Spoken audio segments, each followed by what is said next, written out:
So for course breakfast, we do have sliced cheese, salami, one egg, and rice paper.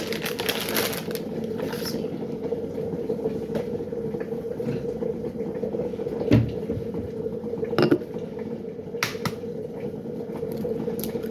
Kaya mahirap mag-asawa ng ibang lahi. Ay, ko sa Pilipino. Well, I'm grateful pa din. Kasi sa Pilipino, kahit ito lang, okay na. Tapos may itlog, okay na. Toyo, eh. Sa ibang lahi.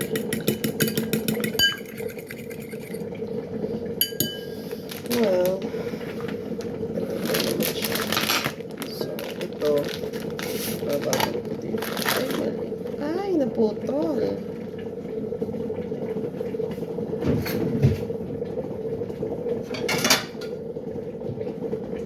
Dito.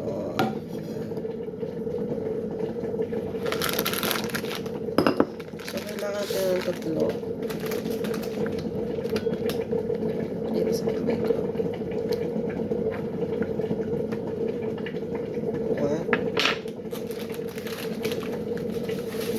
Pwede din to sa akin.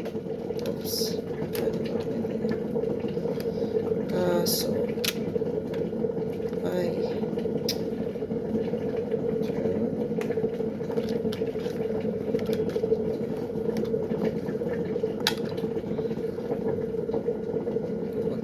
Ito rin.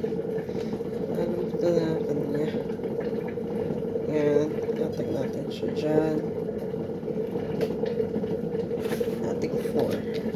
Sayang yung itlog.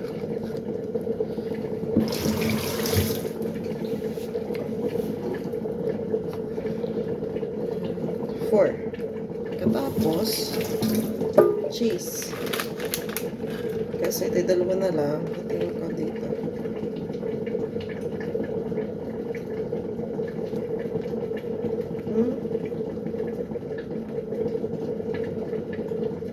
Tapos babake natin siya sa 360 or 380 ng 10 to 15 minutes. More on salami. Favorite niya yung salami. Depende kung ikaw yung nagtitipid, pwede mo makatingin sa hub. Pero I'm going to give him full meal. And then,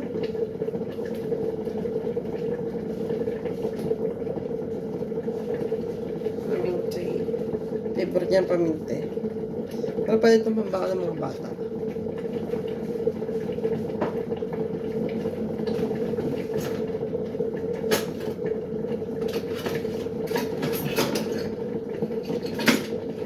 So, gumagamit ako nito.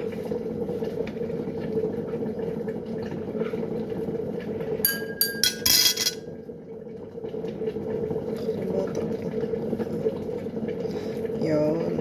Ipo-fold natin siya.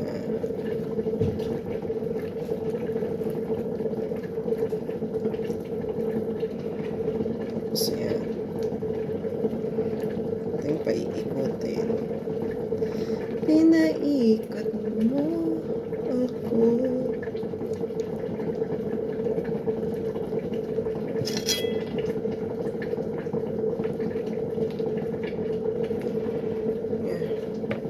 That's it. Kasi bibig natin siya, maganda siya pag binig. Pero mamaya pa siya kakain. So, gamitin natin itong plato, pantakip. Lagay ito sa rep.